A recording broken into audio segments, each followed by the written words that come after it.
Renungan Pagi, Yesus Nama di Atas Segala Nama oleh Ellen G. White, 3 September 2024. Mari kita berdoa. Bapa kami yang di sorga, Allah pencipta langit dan bumi, laut dan segala isinya, Allah yang maha besar, maha kuasa, sumber segalanya, yang kami sembah selalu melalui anak-Mu yang tunggal, Yesus Kristus. Terpujilah Yesus, anak Allah yang maha tinggi, yang adalah satu-satunya penolong bagi kami. Pada pagi hari ini kami bersyukur boleh bangun dan berbakti, dan sebagaimana membaca dan mendengarkan firman-Mu, kiranya ini menjadi sukacita bagi kami semua, sebab sampai sekarang Yesus tetap menolong kami, dan itu oleh kehadiran Roh-Nya. Beserta kami sepanjang perbaktian ini, kehendak-Mu yang jadi. Ampun kami akan dosa dan salah, karena kami berdoa hanya dalam nama Anak Allah yang tunggal, Yesus Kristus, yang adalah Tuhan dan Juru Selamat kami. Amin. Renungan hari ini akan dibacakan oleh Saudara Roy Pondaah. Kepada Saudara Roy, kami persilahkan. Selamat pagi. Renungan pagi kita hari ini berjudul Satu-satunya Penolong. Ayat inti terambil dari Kisah Para Rasul 10 ayat 38. Allah mengurapi dia dengan Roh Kudus dan kuat kuasa, dia yang berjalan berkeliling sambil berbuat baik dan menyembuhkan semua orang yang dikuasai iblis, sebab Allah menyertai dia. Selama 3 tahun, Tuhan terang dan kemuliaan telah keluar masuk di antara umat-Nya.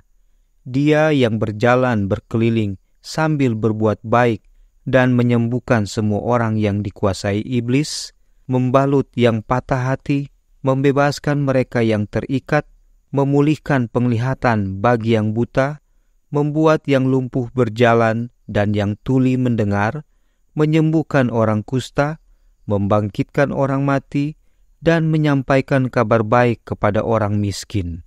Kisah Para Rasul 10 ayat 38, Lukas 4 ayat 18, Matius 11 ayat 5. Panggilan penuh kasih karunia ditujukan kepada semua golongan. Marilah kepadaku, semua yang letih lesu dan berbeban berat. Aku akan memberi kelegaan kepadamu. Matius 11 ayat 28.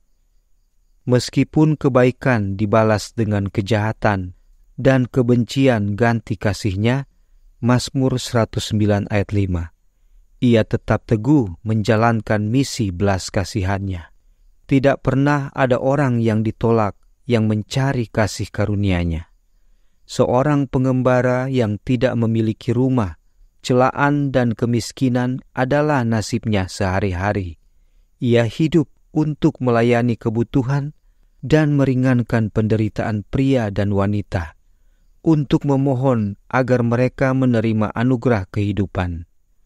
Gelombang belas kasihan yang dipukul mundur oleh hati yang keras kepala itu kembali dalam gelombang kasih yang lebih kuat, penuh belas kasihan dan tak terungkapkan. Namun, Israel telah berpaling dari sahabat terbaiknya dan satu-satunya penolong. Permohonan kasih-Nya telah diremehkan, nasihat-Nya ditolak, peringatannya dicemooh. Saat harapan dan pengampunan berlalu dengan cepat, cawan murka Allah yang telah lama tertunda hampir penuh. Awan yang telah berkumpul selama berabad-abad kemurtatan dan pemberontakan, sekarang hitam karena celaka, akan segera menerjang orang-orang yang bersalah. Dan Dia yang satu-satunya dapat menyelamatkan mereka dari nasib yang akan datang telah diremehkan, dilecehkan, ditolak, dan akan segera disalibkan. Ketika Kristus tergantung di kayu salib di Kalvari, hari Israel sebagai bangsa yang disukai dan diberkati Allah akan berakhir.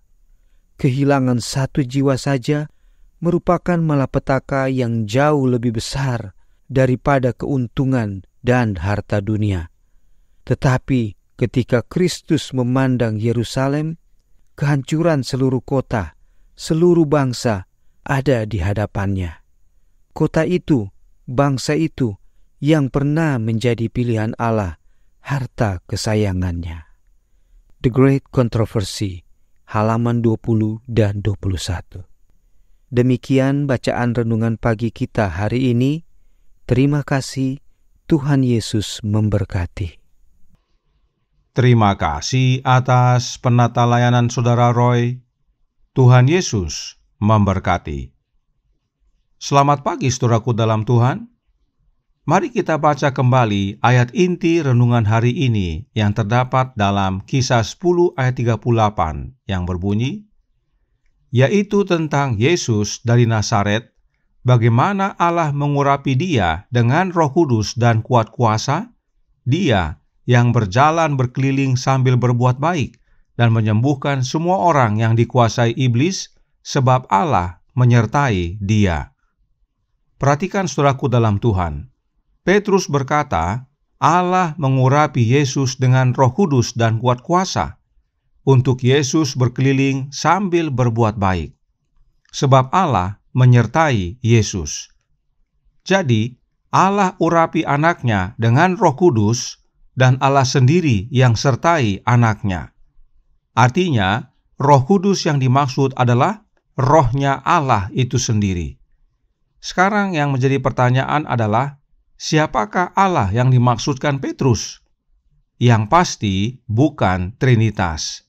Mari kita baca kesaksian Petrus berikut ini dalam Kisah 3 ayat 13 yang berkata, Allah Abraham, Ishak dan Yakub, Allah nenek moyang kita, telah memuliakan hamba-Nya, yaitu Yesus, yang kamu serahkan dan tolak di depan Pilatus, walaupun Pilatus berpendapat bahwa ia harus dilepaskan. Allahnya Petrus sama dengan Allahnya orang Israel, yaitu yang disebut Allah Abraham, Ishak, dan Yakub. Dia adalah Allah Bapa, sebab dia telah memuliakan anaknya, yaitu Yesus Kristus. Terjemahan bahasa Indonesia menyebutkan hamba, tetapi dalam versi King James menyebut Yesus adalah anak Allah. Jadi, Allah yang mengurapi Yesus dengan Roh Kudus adalah Allah Bapa. Dan memang benar, Yesaya telah nubuatkan dan Yesus akui, serta Yohanes catat. Lukas 4 ayat 18 dan 19 berkata, Roh Tuhan ada padaku, sebab ia telah mengurapi aku untuk menyampaikan kabar baik kepada orang-orang miskin, dan ia telah mengutus aku untuk memberitakan pembebasan kepada orang-orang tawanan dan penglihatan kepada orang-orang buta, untuk membebaskan orang-orang yang tertindas, untuk memberitakan tahun rahmat Tuhan telah datang. Inilah kesaksian Yesus berdasarkan nubuatan Yesaya tentang anak Allah, dan pada waktu Yesus baca di dalam rumah ibadat, maka genaplah nubuatan itu. Sebab memang rohnya Bapa ada pada Yesus.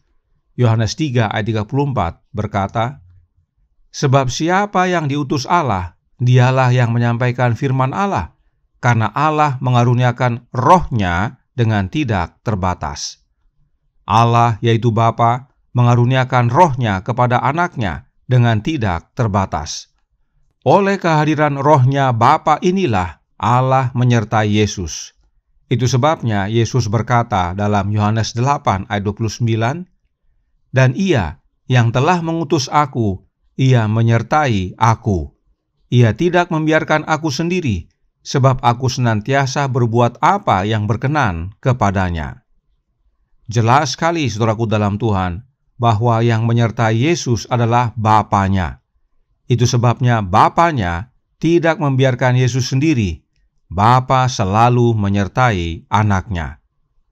Mengapa kebenaran ini penting sekali kita ketahui dan pahami? Karena inilah dasarnya Yesus disebut satu-satunya penolong kita.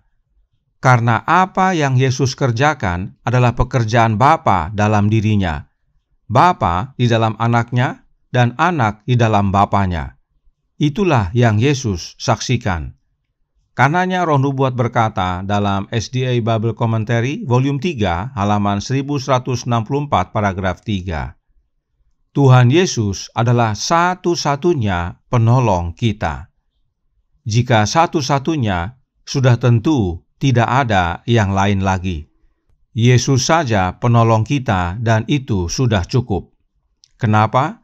Karena hanya kepada Anaknya, Allah Bapa karuniakan Roh-Nya. Hanya Yesus yang Bapa urapi dengan Roh-Nya dan kuat kuasa. Oleh sebab itu Roh Nubuat menekankan dalam Selected Messages, buku ketiga halaman 324 paragraf 3. Kita akan mengalami kesusahan di dunia, tetapi damai di dalam Yesus Kristus. Saudaraku, alihkan pandanganmu dari dalam, dan pandanglah kepada Yesus yang adalah satu-satunya penolongmu. Kita akan alami kesusahan di dunia ini, tetapi jangan andalkan diri. Pandang pada Yesus yang adalah satu-satunya penolong kita.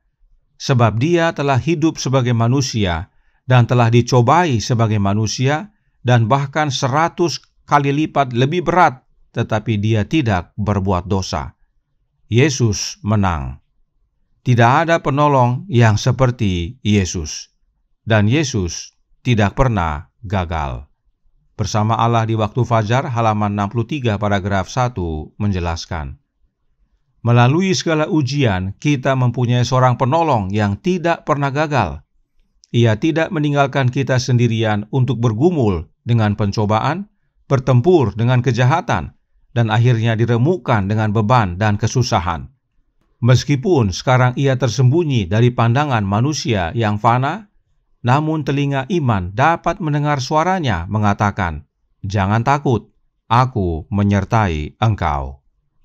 Sebagaimana Bapa menyertai Yesus, demikian juga Yesus menyertai kita. Dan saat Yesus menyertai kita, penyertaan Bapa menjadi bagian kita juga. Sebab Bapa ada di dalam Anaknya. Apa hasilnya? Gospel Workers edisi 1892 halaman 460 paragraf 1 berkata, kata-kata kasar, tidak simpatik yang kadang-kadang kita dengar diucapkan, dan ketegaran hati yang kita lihat terwujud sepenuhnya bersifat setan. Dan roh ini harus digantikan oleh Roh Kristus. Yesus meminta kita saling mengasihi sama seperti aku telah mengasihi kamu. Dengan demikian, semua orang akan tahu bahwa kamu adalah murid-muridku, yaitu jikalau kamu saling mengasihi. Yohanes 13 ayat 34 dan 35. Dia adalah penolong kita yang berkuasa, dan jika Dia tinggal di hati kita, kita akan menyatakan Roh-Nya. Kita akan saling mengasihi satu sama lain. Kita tidak bisa menahannya, karena Dia adalah kasih. Penolong yang berkuasa itu dan tak pernah gagal adalah Yesus, dan Dia hadir dalam hidup kita oleh kehadiran Roh-Nya, yaitu Roh Kristus. Karenanya, meski Yesus tersembunyi dari pandangan kita, tetapi Dia hadir dalam hati kita oleh kehadiran Roh-Nya. Dan memang Yesuslah yang telah berjanji kepada kita dalam Matius 28 ayat 20 dengan berkata, "Dan ketahuilah, Aku menyertai kamu senantiasa sampai kepada akhir zaman." Oleh sebab itu, jangan seperti bangsa Israel yang menolak Yesus, satu-satunya penolong, tetapi terimalah Yesus dalam hati kita oleh kehadiran Roh-Nya, maka satu-satunya penolong yang tidak pernah gagal menyertai kita dan bekerja melalui kita. Tuhan memberkati, saya bawa dalam nama Yesus. Amin. Mari kita berdoa. Bapa kami yang di sorga, Allah pencipta langit dan bumi, laut dan segala isinya, Allah yang maha besar, maha kuasa, sumber segalanya, yang kami sembah selalu melalui anak-Mu yang tunggal, Yesus Kristus. Terima kasih atas pekabaran yang menguatkan pada pagi hari ini. Yesus yang adalah satu-satunya penolong kami, masih tetap menyertai kami, menolong kami, bekerja melalui kami, yaitu oleh kehadiran Roh-Nya. Karenanya tolong kami ya Bapa. Karuniakanlah roh anak-Mu dalam hati ini, Dan biarlah kami semua yang percaya membuka hati, agar Kristus masuk dan berkuasa dalam hidup kami, mengubahkan kami, dan teristimewa menyertai kami hingga pada kesudahan, dan Dia datang kedua kali, kami boleh bersama dengan Dia dalam kemuliaan. Beserta kami sepanjang hari ini kehendak-Mu yang jadi. Ampun kami akan dosa dan salah, karena kami berdoa hanya dalam nama Anak Allah yang tunggal, Yesus Kristus, yang adalah Tuhan dan Juru Selamat kami. Amin.